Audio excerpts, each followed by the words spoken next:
Bom dia, pessoal do nono ano, do COC, como vocês estão? Tudo bem? Vamos dar continuidade então aos nossos estudos, né? Bom, foi enviado para vocês uma lista de exercícios contendo 10 questões, né? Para informação de vocês, gente, essa lista, na verdade, era a provinha que eu ia aplicar para vocês antes da parada, né? Naquela semana que eu ia aplicar a prova para vocês, houve a parada. Então, essa lista de exercício é a prova da teoria, né, que nós estávamos estudando sobre tipos textuais, gêneros textuais, intertextualidade, né? Tudo bem? Ok? Então, a orientação que eu dei na ficha para vocês de estudo era vocês realizariam a resolução dos exercícios e depois eu enviaria esse vídeo para vocês para que vocês pudessem corrigir exercício por exercício, tudo bem? Então eu peço por favor que vocês peguem a lista de exercícios, né? E à medida que eu for corrigindo o exercício, vocês vão anotando se vocês acertaram, se vocês erraram, até para saber como que vocês iriam para a prova, na prova, tudo bem? Vamos lá então? Primeiro exercício, acompanha a leitura, tá, gente? Eu vou ler exercício por exercício e explicar cada um, ok? Primeiro exercício, vamos lá. O fundamento jurídico para a proteção dos animais no Brasil está no artigo 255 da Constituição, que incumbe o poder público de proteger a fauna, vedadas na forma da lei, as práticas que coloquem em risco sua função ecológica, provoquem a extinção das espécies ou submetam os animais à crueldade. O autor desse fragmento, ao citar outra. Olha só, presta atenção nessa pergunta, gente. O autor desse fragmento, ao citar outro texto, exemplifica uma marca característica da textualidade. Assinale a opção que a indica. Olha, a gente tem que prestar muita atenção. O autor desse fragmento, ao citar outro texto, né? Ao citar outro texto no seu texto, nós temos o que chamamos de intertextualidade. Ok, gente? Tudo bem? Então a letra correta aí dessa questão é a letra C de cebola. A letra A não é coesão, né? A letra A tá aí, coesão, né? Coesão é a harmonia entre as partes, né?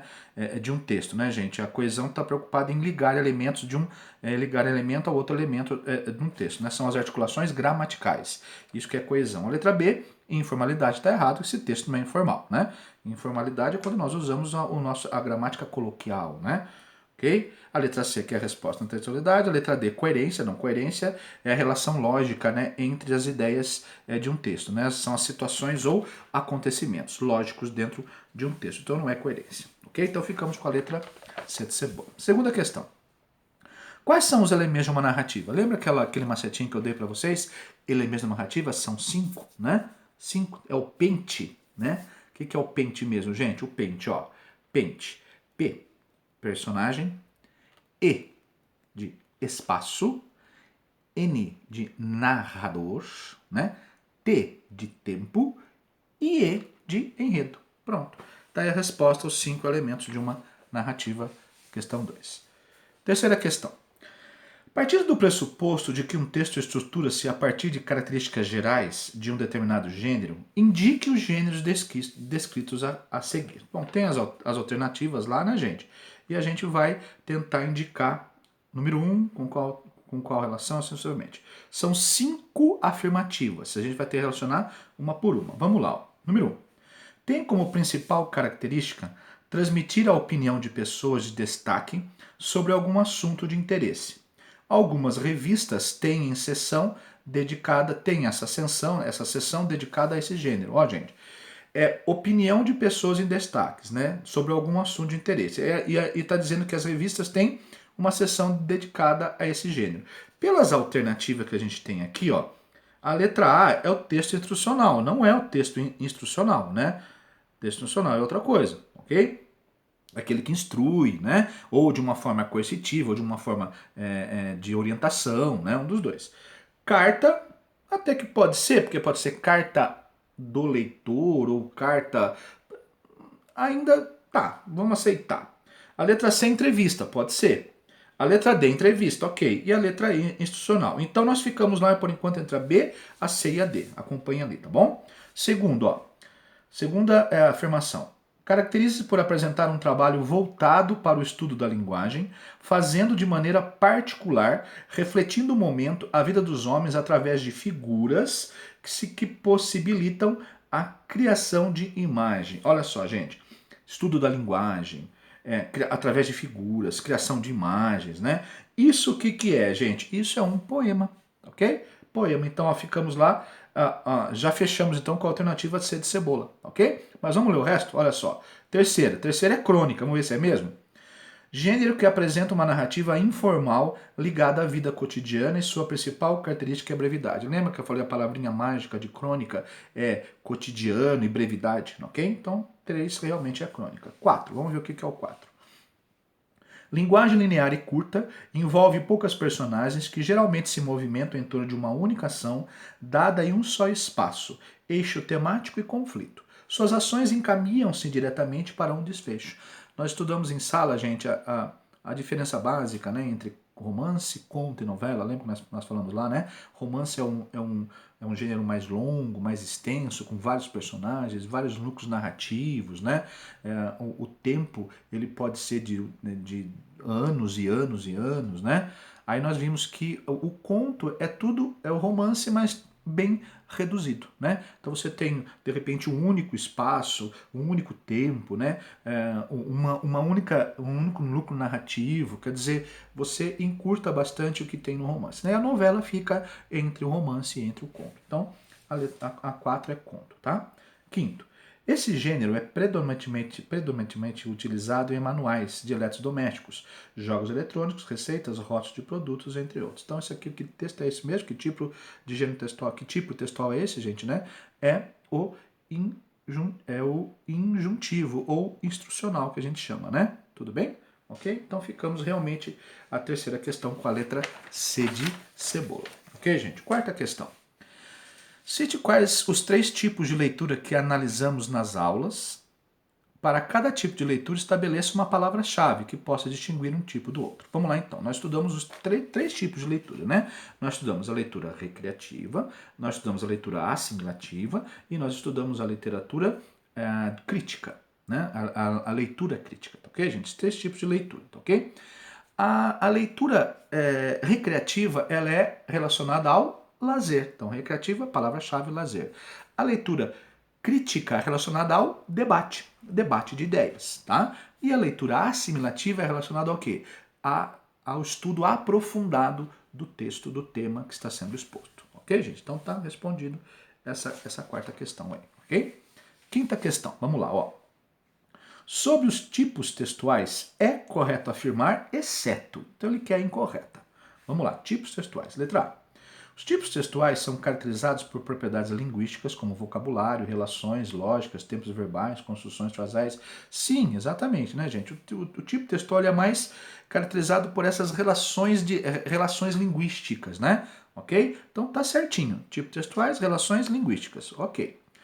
P. Os tipos textuais são narração, argumentação, descrição, injunção, exposição. Sim, nós vimos em sala que existe até 9 tipos textuais, mas os mais comuns que nós usamos estão aqui, que é o tipo de narração, argumentação, descrição, injunção e exposição. E às vezes até o prescritivo, né? Que nós estudamos também. Então tá certo essa. 6. Olha só. Letra C, desculpa. Geralmente variam entre 5 e 9 tipos, ó, o que nós acabamos de falar, tá certo? Então isso está certo. Letra D. Possui um conjunto ilimitado de características que são determinadas de acordo com o estilo do autor, conteúdo, composição e função. Gente, essa tá errada, né? Porque o tipo textual não possui um conjunto ilimitado, né? Ok? Ele possui um conjunto limitado, né? Por isso que tem 9 tipos, tá ok, gente? Ok? Tudo bem? Então a alternativa D está errada. E. Os tipos de textos apresentam características intrínsecas e invariáveis, invariáveis, né, que não variam, né, são de 5 a 9 fixos, ou seja, não sofrem influência do contexto de nossas atividades comunicativas. De maneira predeterminada, apresentam vocabulário, relações lógicas, termos verbais, condições fasais que acolhem os diversos gêneros. Tudo bem? Então ficamos aí com a letra D de dado, a quinta questão. Sexta questão. Cite 3 características do gênero textual teatro. Bom, gente, teatro, vamos lá. As 3 principais características do gênero teatro, né?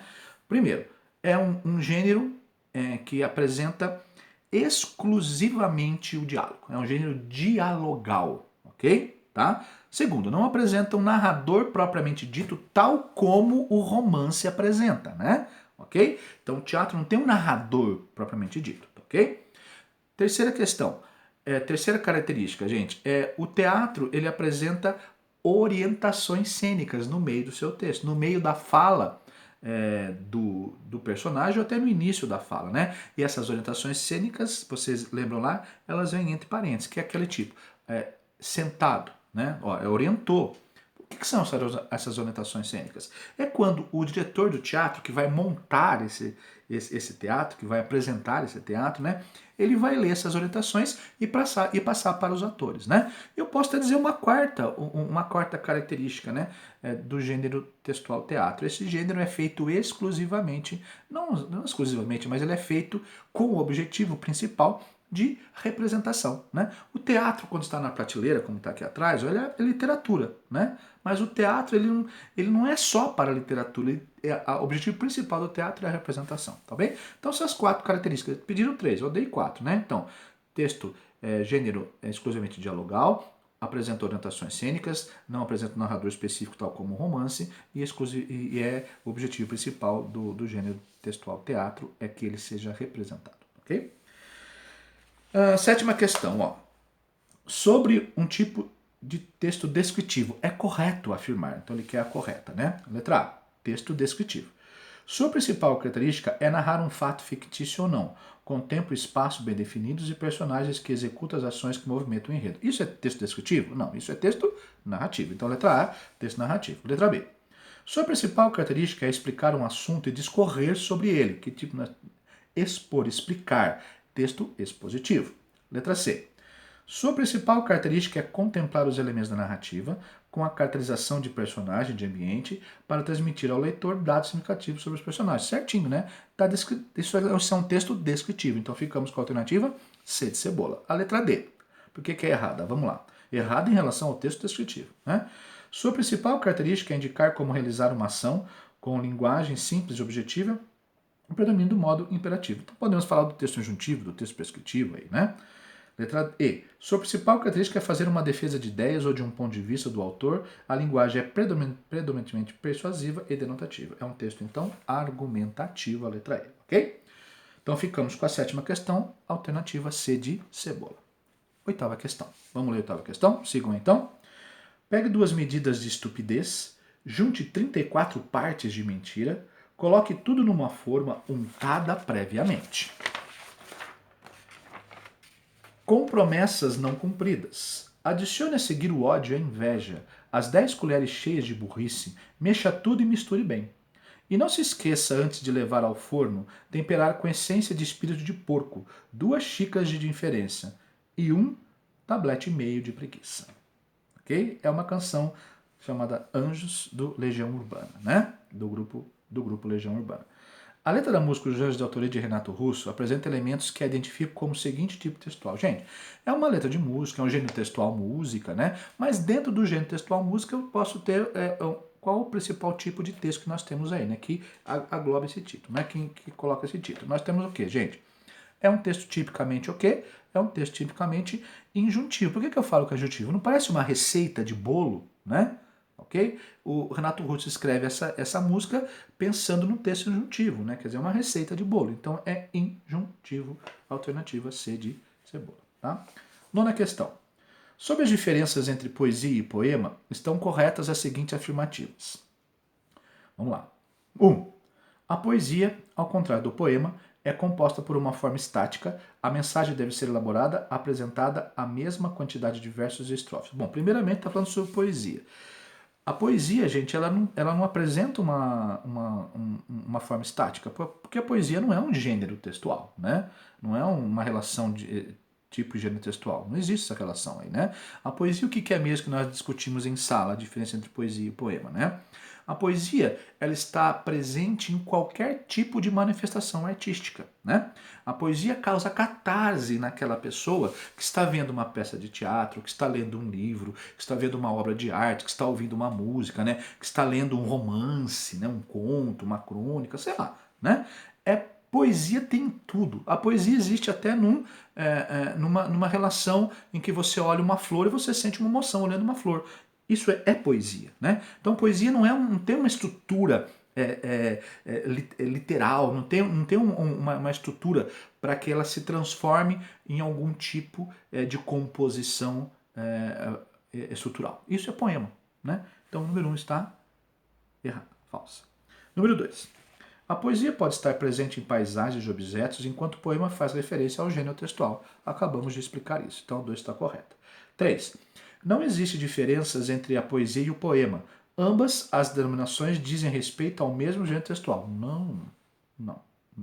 Tá? Falsa. 4. A poesia não é exclusividade da literatura. É, portanto, uma definição mais ampla do que a definição de poema, nome dado aos textos feitos em versos. Tá certo. Então, só está certo. Quais são as afirmações corretas? Gente, 2 e 4, ficamos com a alternativa A. Última questão, vamos lá? Sobre as características da fábula, do apólogo e da parábola, estão corretas as seguintes afirmativas. Então, vamos lá. Fábula, apólogo e parábola. Fábula. Texto literário muito comum na literatura infantil. Fabular, igual criar e inventar. A fábula dá preferência a situações fantásticas. A linguagem utilizada é simples e tem como diferencial o uso de personagens animais como características humanas. Durante a fábula é feita uma analogia entre a realidade humana e a situação vivida pelas personagens, com o objetivo de ensinar algo ou provar alguma verdade estabelecida, lição de moral. Corretíssimo, né, em relação à fábula, né? Aliás, nós estudamos a diferença entre fábula, apólogo e parábola, né? E uma dessas diferenças é exatamente o que é. É a escolha, da personagem do texto narrativo, ok? Que na fábula, no caso, é o animal, né? E tem a lição de moral final. Segunda afirmação. Parábola deriva do grego parábole, narrativa curta, certinho? É uma narração alegórica, ou seja, fantasiosa, né? Que se utiliza de situações e pessoas para comprovar a ficção com a realidade através dessa comparação, transmitir uma lição de sabedoria. E quando eu falo narração alegórica também, gente, eu posso falar no sentido. Alegoria, se eu for levar ao pé da letra em literatura, significa a acumulação de metáforas, né? Metáfora é quando eu quero dizer alguma coisa, né? Relacionado, sendo uma comparação implícita a outra coisa, né? Tudo bem? Então tá certo isso aí. Parábola é exatamente isso. Olha só, utiliza situações e pessoas, né? Ok, personagens, pessoas aí. Terceiro, o apólogo diferencia-se da parábola, pois esta trata de questões religiosas e lições éticas, ok? Enquanto o apólogo fala de qualquer tipo de lição de vida, mesmo que esta não seja a que é adotada pela maioria com a maneira correta de agir. Certinho, ok? Então é apólogo, é isso mesmo. Tá? O apólogo utiliza, inclusive, personagens relacionados com objetos, né? Ok? Quarta afirmação, o apólogo diferencia-se da fábula pela escolha de personagens. Enquanto a fábula dá preferência aos personagens e objetos, o apólogo se utiliza de animais como personagens. É diferente, tá invertido aí, né? Ó, aqui tá falando que a fábula dá preferência aos personagens e objetos. Não, a fábula dá preferência aos personagens e animais. E o apólogo se utiliza de animais como personagens? Não, o apólogo se utiliza de objetos como personagens. Ok, gente? Então ficamos aí com 1, 2 e 3. São as afirmações corretas. Ficamos com a alternativa C de cebola na 10ª questão. Beleza, moçadinha? Então, terminamos de corrigir essa que seria a prova de vocês, né? Como que vocês foram, né? Como que vocês foram nessa atividade, ok, gente? Tudo bem? Beleza, moçadinha, tá? Um grande abraço para vocês, até semana que vem com matéria nova, dando continuidade aos nossos estudos. Ok, moçada? Um grande abraço para vocês, viu? Valeu, tchau, tchau!